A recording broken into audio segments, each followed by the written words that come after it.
लोकप्रिय मुख्यमंत्री डॉक्टर मोहन यादव जी की अध्यक्षता में कैबिनेट की बैठक संपन्न हुई है। बैठक की शुरुआत में ही सभी माननीय मंत्रीगण ने मुख्यमंत्री जी को धन्यवाद दिया और इस बात के लिए एक बार फिर से प्रधानमंत्री जी को धन्यवाद दिया गया कि अयोध्या में भगवान रामलला का मंदिर बनाया और उन सब के दर्शन करने हम सब लोग साथ में जा रहे हैं। तो माननीय प्रधानमंत्री जी को भी मंत्रीगणों ने धन्यवाद दिया और माननीय मुख्यमंत्री जी को भी धन्यवाद दिया। मुझे ये बताते हुए बहुत प्रसन्नता है कि आज की बैठक में सिंचाई विभाग से संबंधित और पीडब्ल्यूडी विभाग से संबंधित बहुत सारी योजनाएं जो पुरानी चल रही थी उनके लिए सिंचाई की जितनी भी पुरानी योजनाएं थी जिसमें समय सीमा के अंदर काम पूर्ण हो, इसके लिए आवश्यक था कि कुछ बजट की आवश्यकता थी, उस बजट की वृद्धि भी की गई है। और ये पूरी प्रदेश की लगभग 10 से ज़्यादा योजनाएं ऐसी है जिसमें सिंचाई की योजना का कार्य समय सीमा में, उसके लिए बजट आज स्वीकृत किया गया। इसमें लगभग अंदाजन मैं बता रहा हूँ, लगभग 2000 से ज़्यादा ग्रामीण क्षेत्र में इस सिंचाई योजना का लाभ मिलने वाला है।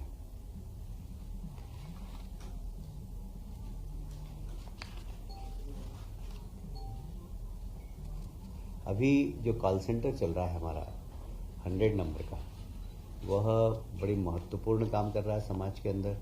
समय के अंदर गाड़ियाँ पहुँचे, ये बहुत ज़रूरी है। इसकी मॉनिटरिंग भी बहुत अच्छी है और लगभग ऐसा अंदाज लगा कि 92% सक्सेस रेट है कि समय सीमा के अंदर हमारी गाड़ियाँ पहुँच रही है। पर इसका भी अभी जो कंपनी काम कर रही है बीवीजी इंडिया लिमिटेड, उनका भी उनके टेंडर की समय सीमा पूरी हो गई थी, किंतु आगामी टेंडर निकालना है, उसमें लगभग 6 माह का समय लगेगा। इसलिए इसकी 6 माह की सीमा बढ़ाई गई है और दुरुस्त चुरुस्त कैसे हो, इसके ऊपर एक कार्य योजना भी बनी है।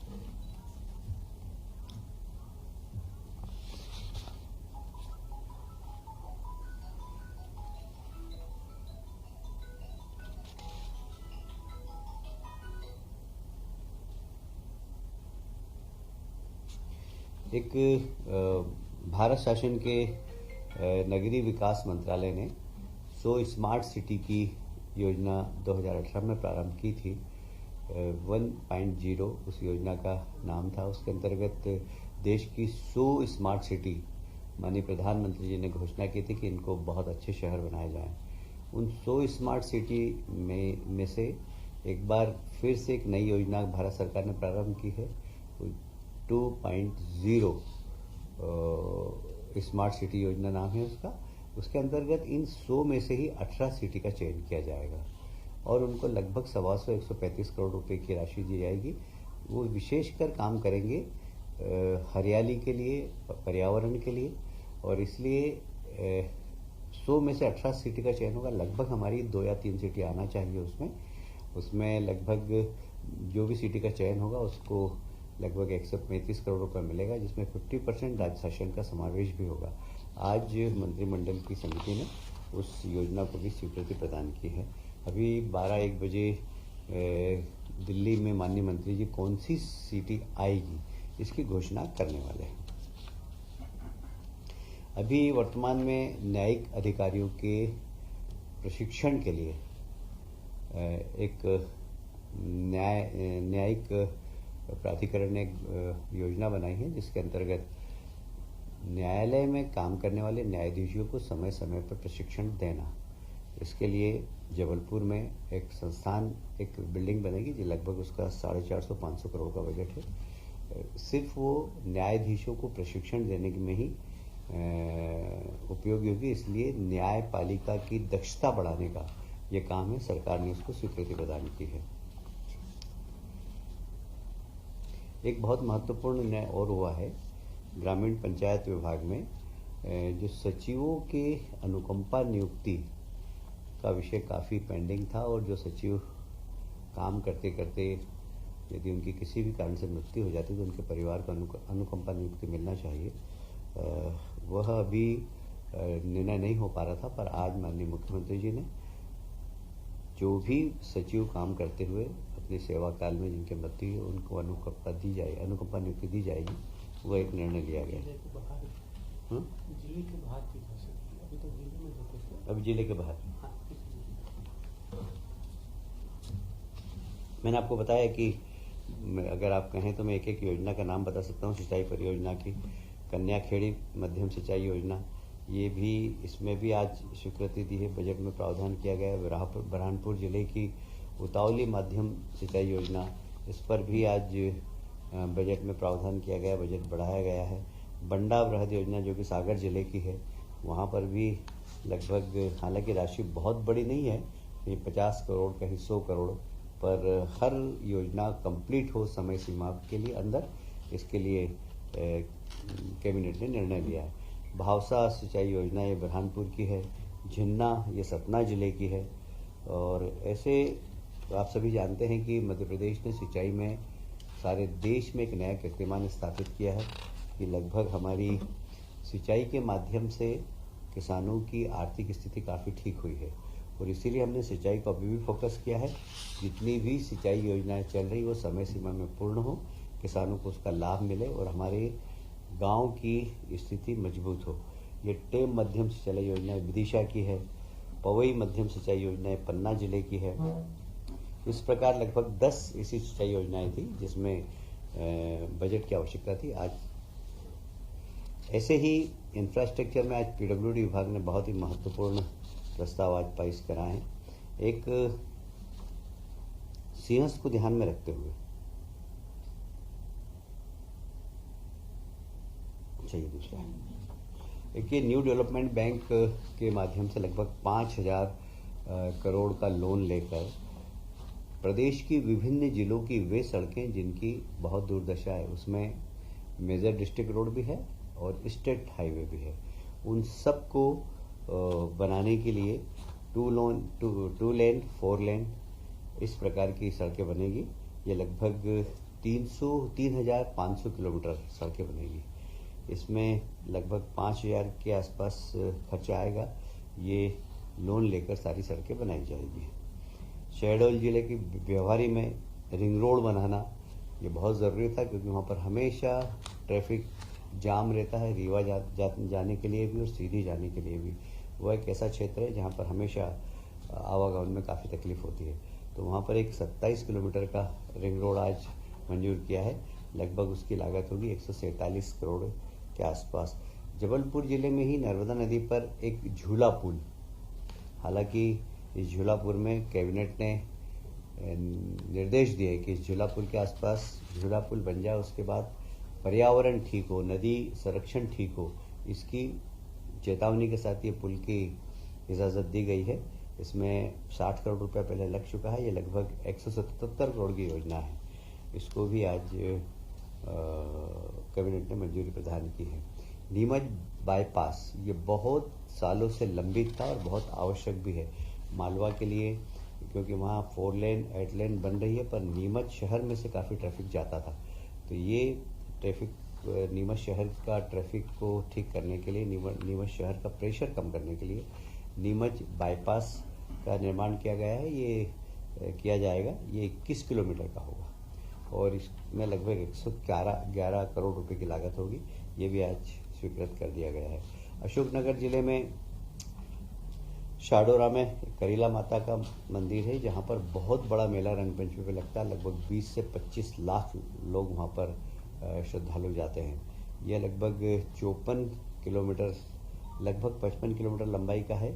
इसमें लगभग 135 करोड़ की संभावना होगी। ये भी आज स्वीकृति प्रदान की गई है।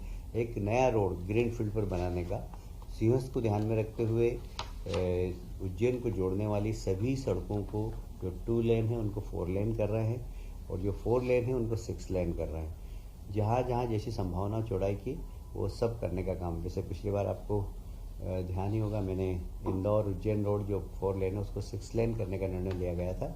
आज फिर उज्जैन जावरा रोड जो 4 लेन बिल्कुल नई सड़क बन रही है, ग्रीन फील्ड पे बनेगी। यह लगभग इसकी परियोजना की लागत है 5,000 करोड़ रुपया। इससे सड़क के बाद फिर वहाँ पर उस पूरे इलाके के अंदर एक कमर्शियल और औद्योगिक क्षेत्र भी बनाने की योजना है। अपने आप बन जाता है, जहाँ पर सड़क निर्माण होती है वहाँ कमर्शियल एक्टिविटीज़ चालू हो जाती है। तो यह रोड तो सिर्फ 500 करोड़ का, पर मुझे लगता है कि मोर देन 50,000 करोड़ के वहाँ पर इन्वेस्टमेंट आएंगे, जिससे कि बहुत अच्छा प्राइवेट है। नहीं, सड़क तो 5,000 करोड़ की है। अच्छा, 500 करोड़ बोल दिया। 5,000 करोड़ की है। और लगभग इसमें मुझे लगता है कि आसपास जो कमर्शियल एक्टिविटीज़ होगी वो 50,000 से 1 लाख करोड़ के आसपास के होना चाहिए।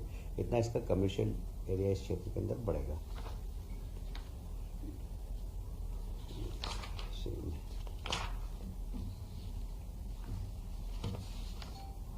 एक महत्वपूर्ण निर्णय लिया गया है कि प्रदेश के शासकीय महाविद्यालय में कार्यरत जो प्राध्यापक है उनको 6वें वेतनमान स्कीम के अनुरूप एजीपी रुपये 10,000 रुपये दिए जाने की घोषणा आज निर्णय लिया गया है। वास्तव में जब इन प्राध्यापकों को 10,000 रुपये अतिरिक्त 6वें वेतनमान का मिल जाएगा, जिससे इनका अपग्रेडेशन हो जाएगा और ये अपने अंडर में फिर विद्यार्थियों को पीएचडी भी करवा सकते हैं। तो अभी जो प्रोफेसर्स पीएचडी करा रहे हैं उनकी संख्या कम है, उनके पास बहुत वर्कलोड होगा। पर ये जब लगभग मेरा ख्याल है इसमें